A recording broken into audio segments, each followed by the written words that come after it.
that still claim that they are communicating with dearly beloved and dearly departed beings or with the dimensions. Understand, there is no communication actually happening.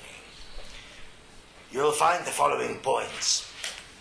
Some time ago, now several years in fact, the dimensions changed and the mind consciousness system was inverted. In that event, those that were communicating with actual guides and beings, or that were channeling beings, and there were those that really were doing it. With the withdrawal of the guides and the channels and the beings and the groups and the whole story, the mind consciousness system immediately took over that point, because it could only exist as part of the mind consciousness system. It was a pre-designed part of the system. One will then find when that takeover took place is that the, call it the channeling or the entities that were speaking, or what one perceived to be the dimensions that is coming through, would have become more assertive, more controlling, and to a degree more dominant. It will also look like the communication was suddenly happening even easier. It's simplistically because it is coming from the mind directly, and the being only exists in their conscious awareness as mind. Therefore, the connection seems to be clearer.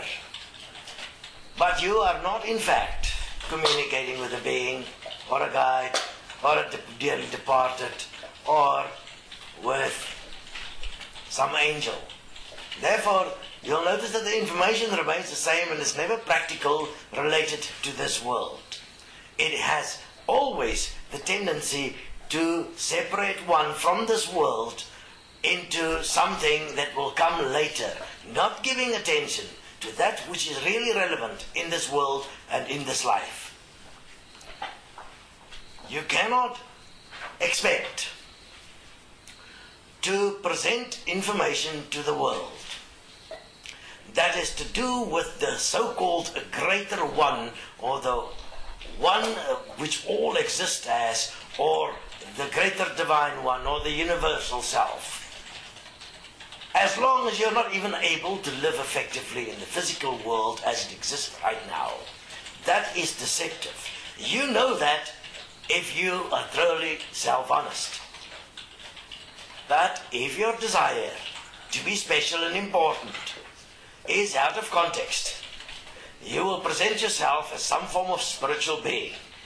There are no such beings. You are purely systems that is possessing physical bodies, living off the energy of the physical body like a leech.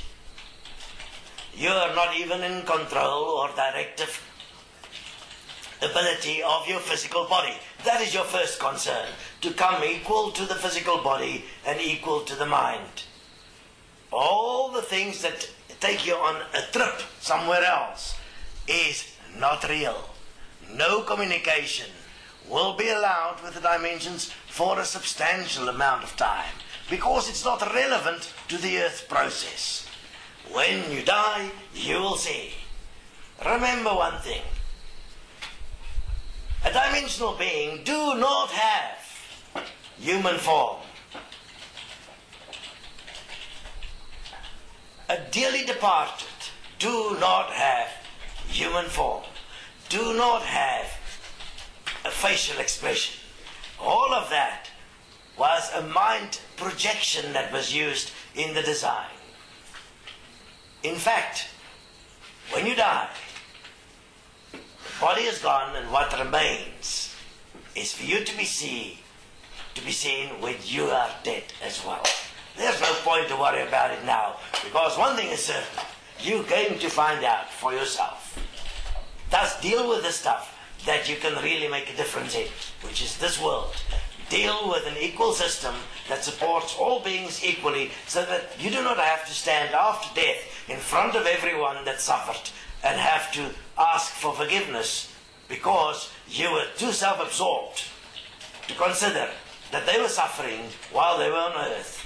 Focus on sorting out earth. Then maybe we may consider again the possibility of something greater. But at the moment, the human is not even able to handle the human reality. First, perfect this reality. That is possible at an individual level in every breath.